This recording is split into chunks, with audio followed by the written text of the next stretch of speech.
नमस्कार। सुर्खियों के बाद बड़ी खबर की बात करेंगे। ईओडब्ल्यू की रेड में बड़ा खुलासा हुआ है। बड़ा खुलासा ये ईओडब्ल्यू की रेड थी, बावजूद इसके रेड से पहले इस छापे की जानकारी मिल गई। एआरटीओ संतोष पॉल को यह जानकारी मिल गई थी। कोई मामूली बात है? आईटी की रेड से पहले जानकारी लीक नहीं हो सकती। पुलिस को कहीं दबिश देनी हो, वो जानकारी लीक नहीं हो सकती। यहां ईओडब्ल्यू रेड मारने वाली है, यह जानकारी मिल गई। आप रेड मत देखिए, रसूख देखिए एआरटीओ का। रेड से पहले कई कागजात ठिकाने लगा दिए गए, कीमती सामान और नकदी को घर के बाहर भेज दिया गया। न्यूज़ 18 के पास इस मामले की एक्सक्लूसिव जानकारी है, तस्वीरें भी आपको दिखाएंगे। सामान ढोया जा रहा है, लोडिंग ऑटो घर के बाहर खड़ा हुआ है। कैसे? सवालों के जो सिलसिले हैं बहुत ऊपर तक जाएंगे। इस रेड से निकले सवालों के जो सिलसिले बहुत ऊपर तक जाएंगे। अकेले जबलपुर की बात कर लिया जाए, करप्शन के खिलाफ यह बड़ी कार्रवाई, तीसरी से चौथी बड़ी कार्रवाई यह है। और यह कार्रवाई नहीं है, यह तो खुलासों का जखीरा है, जखीरा। सबसे पहले न्यूज़ 18 मध्य प्रदेश छत्तीसगढ़ पर रेड से पहले सामान ढोया जा रहा है, वीडियो सामने आ गया।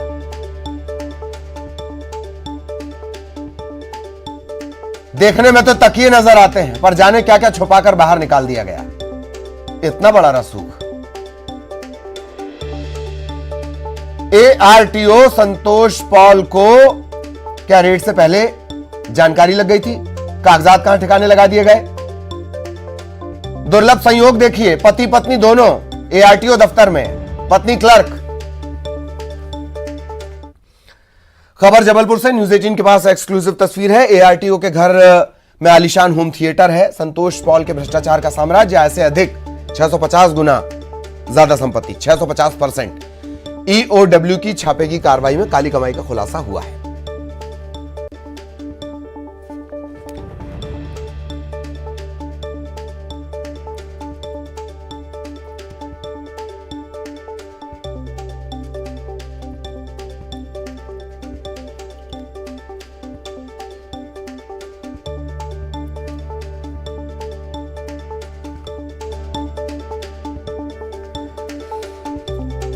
तो ये थिएटर भी आप देख रहे हैं, करोड़ों की कीमत का आप इसे मान सकते हैं। ये जो आंकड़ा है ये लगातार बढ़ेगा। अब तक जो संपत्ति मिली है, चल अचल संपत्ति, इसके वैल्यूएशन में टाइम लगेगा।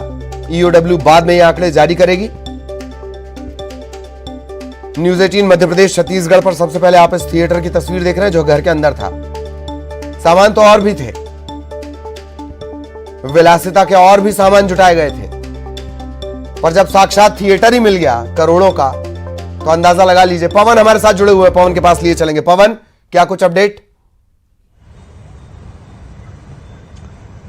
जी ललित, फिलहाल अपडेट जो है, ईओडब्ल्यू की टीम अभी घर के अंदर ही मौजूद है। और नई अगर जानकारी की बात की जाए तो एआरटीओ संतोष पॉल और उनकी पत्नी रेखा पॉल को ईओडब्ल्यू की टीम अपने साथ में जांच के लिए घर के बाहर भी लेकर गई, कई जगह पर गई है, कई ठिकानों पर भी उन्हें साथ ले जाकर के पूछताछ की गई, जांच की गई। उनके कई करीबियों की भी ईओडब्ल्यू को जानकारी मिली है, जिनको तलब किया गया है, जिनका पता लगाया जा रहा है। अभी जानकारी है, अब ताज़ा जानकारी में सामने आया है कि इनके कई करीबी जो हैं, जिनके साथ में इनका बेहद घनिष्ठ संबंध है और इनका लेन देन और तमाम जानकारियां जिनके पास में है, वो लोग गायब हो चुके हैं। ईओडब्ल्यू की टीम उनकी तलाश कर रही है। साथ में अब जो है उन पर भी कार्रवाई का मन बनाया जा रहा है। फिलहाल अधिकारी कुछ भी कहने से, स्पष्ट कहने से पीछे हट रहे हैं। उनका कहना है कि जब तक जांच पूरी नहीं हो जाती, इनपुट देना बेहद मुश्किल है, क्योंकि जो कुछ भी वो बोलेंगे उसे साबित भी करना पड़ेगा। तो कहीं ना कहीं ये एक बड़ी चुनौती है। दूसरी बात यह है कि जितने भी जांच आगे बढ़ रही है, उसमें हर बार कुछ न कुछ नई जानकारी सामने आती है। जैसे देर रात तक पता चला कि इनके घर के अलावा और भी कई ठिकाने हैं। सुबह 16 लाख रुपए कैश मिला। दोपहर को इनके घर से सामान बाहर जाने की जानकारी सामने आई। तो देखा जाए तो हर मिनट कुछ न कुछ नया अपडेट है। यानी ईओडब्ल्यू की टीम भी पड़ताल में जुटी हुई है और उसको जो जानकारी मिल रही है उसकी पुष्टि कर रही है। साक्ष्य जुटाए जा रहे हैं, गवाह, सबूत, तमाम चीजें जो कार्रवाई के दौरान बेहद आवश्यक हैं। इनके आय से अधिक संपत्ति के तमाम अपराधों को साबित करने के लिए, अनैतिक रूप से संपत्ति अर्जित करने के लिए वो तमाम सबूत साक्ष्य जुटाए जा रहे हैं और कार्रवाई अभी भी जारी है। देखना होगा कि आने वाले समय में या शाम तक या कार्रवाई जब तक समाप्त होती है तब तक और क्या नई चीजें सामने आती हैं, कितने लोग इनके साथ जुड़े हुए पाए जाते हैं जो इनके इस साम्राज्य में जो शामिल हैं, जो इनके अनैतिक गतिविधियों में इनका सहयोग करते रहें। ललित, तमाम जानकारी के लिए। और अब बड़ी खबर भोपाल से। राज्य सरकार ने कारम डैम की घटना से सबक लिया है। प्रदेश के सभी डैम के ऑडिट के लिए टीम गठित कर दी गई है। जल संसाधन मंत्री तुलसीराम सिलावट ने बयान दिया है, सभी डैम में भरे पानी की हर दिन निगरानी हो रही है। फील्ड पर अफसरों को तैनात रहने के निर्देश दिए गए हैं। जिला कलेक्टरों को निर्देश दिए गए हैं। हर एक डैम का ऑडिट कर सुरक्षा के लिए उपाय के निर्देश दिए गए हैं।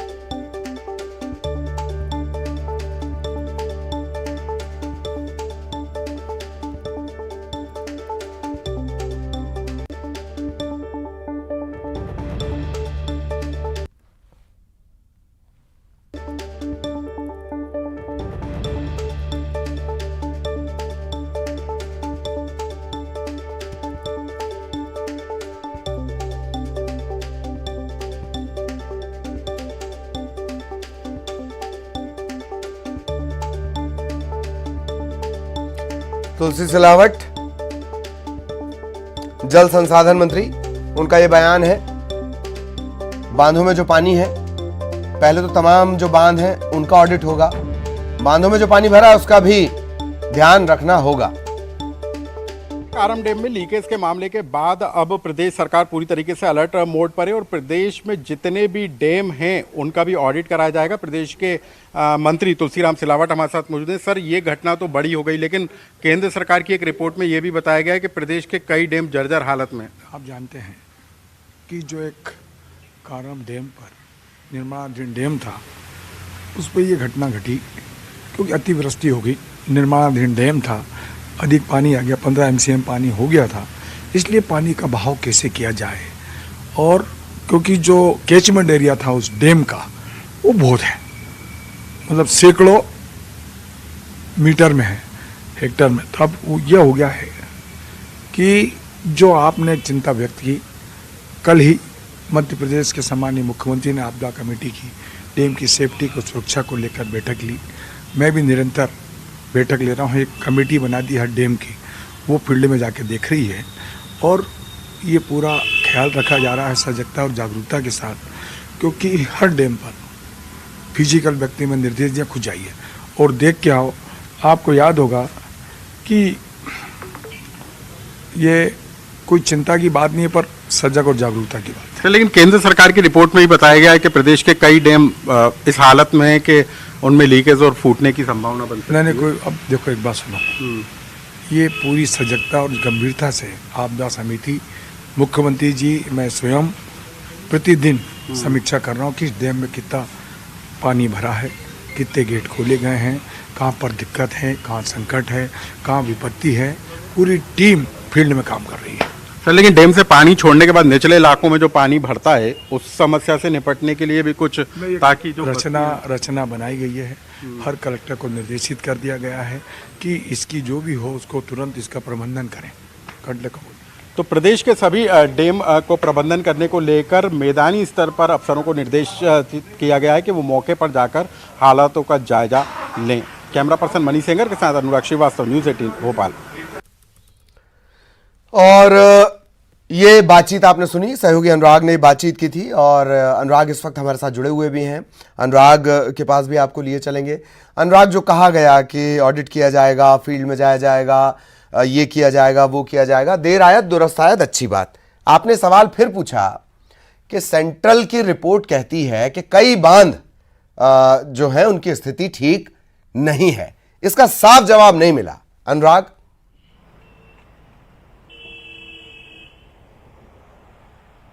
बिल्कुल ललित, देखिए बीते दिनों केंद्र सरकार की एक रिपोर्ट जारी हुई थी और उसमें मध्य प्रदेश के कई पुल पुलिया और डैम के बारे में ये कहा गया था कि उनको मेंटेनेंस की ज़रूरत है, कहाँ पर खतरनाक डैम साबित हो सकते हैं। पानी की यदि क्षमता से ज़्यादा डैम पानी में भर जाए तो वहाँ पर किस तरीके के हालात बन सकते हैं, उसको लेकर एक ऑडिट कराया जाए। तब उस केंद्र की रिपोर्ट के आधार पर किसी तरह की कार्रवाई नहीं हुई। लेकिन अब जबकि कारम डैम का निर्माणाधीन डैम था, उसके लीकेज का जब मामला निकलकर सामने आया तब सरकार अलर्ट मोड पर आई और अब सभी जो डैम है मध्य प्रदेश के, उनके इस बात का ऑडिट कराने की तैयारी है कि कितनी उनकी क्षमता है, उनके स्टोर करने का कितना है और कितना पानी वहां से छोड़ा जा सकता है। वो छोड़ने के बाद जो निचले इलाकों में पानी जाता है उसकी निकासी के लिए और क्या बेहतर प्रबंध किए जा सकते हैं। इन तमाम बातों को लेकर अब पड़ताल की जा रही है। जिला कलेक्टरों को भी निर्देश दिए गए हैं कि वो अपने जिले के डैम पुल पुलियों का निरीक्षण करके वहां के हालातों का जायजा लें। देर से जरूर, लेकिन इस मामले को गंभीरता से लेना बेहद जरूरी है, क्योंकि यदि वाकई में कोई डैम अपनी क्षमता के पानी भरने के बाद यदि किसी तरीके का लीकेज होता है तो उससे एक बड़ी आबादी प्रभावित होती है। तो अब सरकार अलर्ट मोड पे जरूर नजर आ रही है और मैदानी स्तर के अफसरों को कहा गया है कि वो मौके पर जाकर हालातों पर नजर रखने का काम करें। ललित, चलिए, धन्यवाद आपका अनुराग इस तमाम जानकारी के लिए। सहयोगी अनुराग विस्तार से जानकारी दे रहे थे। खबर नर्मदापुरम से, गुमशुदा कैप्टन निर्मल शिवराजन का शव मिला है। माखन नगर के बछवाड़ा में झाड़ियों में उनका शव फंसा हुआ था। पुलिस ने पुष्टि भी कर दी है। नाले के बहाव का कैप्टन आकलन नहीं कर पाए थे, ये कहना है एसपी का।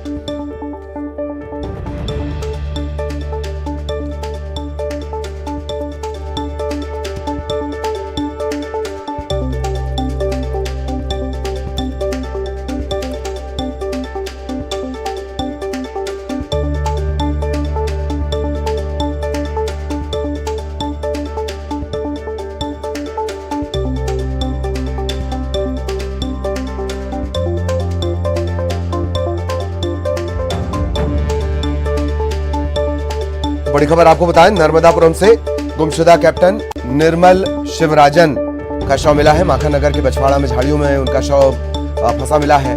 कार पर सवार होकर वो लौट रहे थे, पचमढ़ी से वो लौट रहे थे, अब तक जो जानकारी मिली है। और एसपी का ये कहना है कि नाले के बहाव का कैप्टन आकलन नहीं कर पाए और ये हादसा हो गया। मध्य प्रदेश में लगातार बारिश का सिलसिला। ट्रेनी कैप्टन है और अपनी लेफ्टिनेंट पत्नी से मिलकर जबलपुर से पचमढ़ी लौट रहे थे निर्मल शिवराजन। उसी वक्त यह हादसा हुआ। आर्मी एजुकेशन सेंटर AEC में कैप्टन थे। एक बबूल के पेड़ पर इनका शव फंसा हुआ मिला है। जबलपुर से पचमढ़ी के लिए कार से निकले। भारी बारिश के बीच अपनी पत्नी से मिलकर वो लौट रहे थे। बछवाड़ा में ये पूरा घटनाक्रम सामने आया। शैलेंद्र हमारे साथ जुड़े हैं। शैलेंद्र, क्या अपडेट? जी ललित, बाढ़ और बारिश की जो तबाही लोगों ने देखी है, उसी तबाही का एक और ये किस्सा है जिसमें एक युवक जो थे ट्रेनी कैप्टन, उनका भी दुखद निधन हो गया है।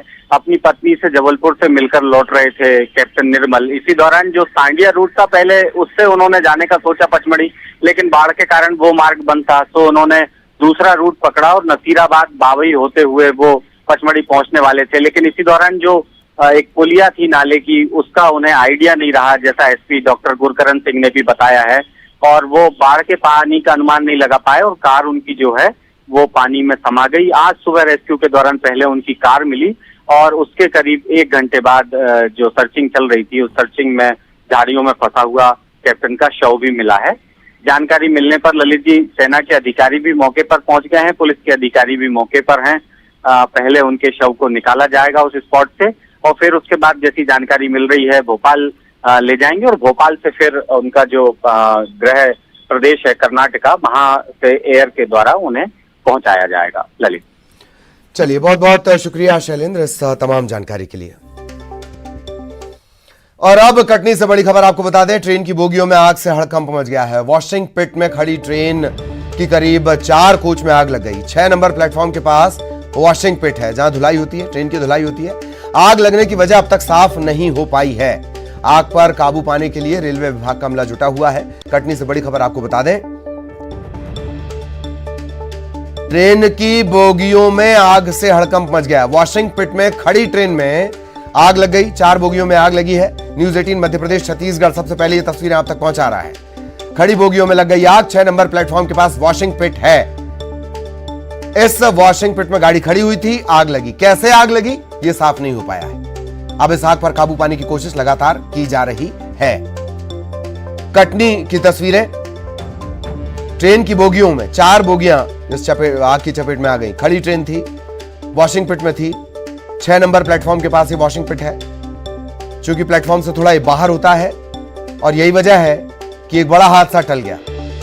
प्रभाकर हमारे साथ जुड़े हैं। प्रभाकर, पूरी जानकारी विस्तार से। देखिए ललित, ये पूरा ये हादसा है, ये कटनी रेलवे स्टेशन के प्लेटफॉर्म क्रमांक 6 के पास वॉशिंग पिट बना हुआ है। यहाँ पर इमरजेंसी बोगियां खड़ी की जाती है। यदि किसी ट्रेन की बोगी में किसी प्रकार की कोई खराबी आ जाए तो उस दौरान इन बोगियों का इस्तेमाल किया जाता है। उसी आज जैसे ही इन बोगियों से धुआं उठता देखा गया, तुरंत इस आग को आग पर काबू पाया जाने का प्रयास किया जाने लगा। आपको बता दें, CNW स्टाफ समेत रेलवे के अन्य स्टाफ यहाँ पर आ चुके हैं और ट्रेन में जो आग लगी है उसे काबू पाए जाने का प्रयास किया जा रहा है। हालांकि आग किस कारणों से लगी है इस बात का भी खुलासा नहीं हो पाया है। जानकारी के अनुसार 3 से 4 बोगियों में ये लगना पाया गया है और रेलवे कर्मियों द्वारा इन आग को बुझाने का प्रयास किया जा रहा है। और फिलहाल रेलवे के अधिकारी इस पूरे मामले पे अभी चुप बैठे हुए हैं। जी ललित। धन्यवाद प्रभाकर इस तमाम जानकारी के लिए। और अब रायपुर से बड़ी खबर आपको बता दें। मुख्यमंत्री भूपेश बघेल प्रदेश के छात्रों के हित में उन्होंने बड़ा फैसला लिया है। छत्तीसगढ़ में स्वामी आत्मानंद इंग्लिश मीडियम आदर्श महाविद्यालय शुरू किए जाएंगे। इंग्लिश मीडियम स्कूलों में पढ़ने वाले बच्चों को 12वीं के बाद उच्च शिक्षा के लिए बाहर नहीं जाना होगा। राज्य में ही अंग्रेजी माध्यम में गुणवत्तापूर्ण उच्च शिक्षा उपलब्ध होगी। चरणबद्ध तरीके से स्वामी आत्मानंद इंग्लिश मीडियम आदर्श महाविद्यालय कॉलेज शुरू किए जाएंगे। प्रथम चरण में आगामी शैक्षणिक सत्र जून 2023 से राज्य के प्रमुख नगरों में कम से कम 10 इंग्लिश मीडियम कॉलेज खुलेंगे। 3 साल में राज्य के सभी जिला मुख्यालयों में इंग्लिश मीडियम कॉलेज शुरू कर दिए जाएंगे। मुख्य सचिव को 10 दिन के भीतर विस्तृत कार्य योजना प्रस्तुत करने के निर्देश दिए गए हैं। ममता हमारे साथ जुड़ी हुई है। ममता, आत्मानंद इंग्लिश स्कूल और अब इसके बाद कॉलेज की तरफ ये चरण बढ़ाया जा रहा है। ममता। बिल्कुल, देखिए जिस सरकारी इंग्लिश मीडियम स्कूल नहीं थे यहाँ पर, उसके बाद आत्मानंद इंग्लिश मीडियम स्कूल खोले गए क्योंकि जो निजी स्कूल होते हैं उनकी महंगी फीस होती है और इसी तरीके से अब सरकारी इंग्लिश मीडियम कॉलेज जो है वो खोले जाएंगे और इसको लेकर मुख्यमंत्री भूपेश बघेल ने निर्देश दिए गए हैं। जून 2023 से यानी कि अगले सत्र से ये शुरुआत की जाएगी और राज्य के प्रमुख नगरों में कम से कम 10 इंग्लिश मीडियम स्कूल कॉलेज खोले जाएंगे और सभी जिला मुख्यालयों में ये कॉलेज खोले जाएंगे। और अगर हम बात करें तो जो अभी जो इंग्लिश मीडियम कॉलेजेस हैं वो निजी स्कूलों के, निजी संस्थाओं के हैं और यहाँ पर फीस भी काफी हाई फाई होती है और ऐसे बच्चे चूंकि अब आत्मानंद स्कूल भी खोला गया है और ये इंग्लिश मीडियम 2 स्कूल है, एक इंग्लिश मीडियम है, एक हिंदी मीडियम है, तो यहाँ से पढ़ने के बाद में आगे बच्चों के लिए भी एक तरह से कहें कि रास्ता जो है वो खुलेगा क्योंकि सरकारी जो आत्मानंद स्कूल है उसमें फीस काफी कम है और ऐसे में ये भी ये बच्चे जब पढ़ के निकलेंगे तो उसके बाद में क्या सरकारी हिंदी मीडियम कॉलेजेस हैं वहां पर पढ़ने की बाध्यता होगी या फिर बाहर पढ़ने की या निजी कॉलेजों में पढ़ने की बाध्यता होगी। तो अब एक कह सकते हैं कि एक बड़ी सौगात जो है वो स्कूली बच्चों को भी मिली है जो इंग्लिश मीडियम स्कूलों में पढ़ रहे हैं। जी चलिए बहुत बहुत धन्यवाद ममता इस तमाम जानकारी के लिए। सहयोगी ममता विस्तार से जानकारी दे रही थी। और इसी के साथ इस बुलेटिन में इतना ही। खबरें जारी रहेंगी।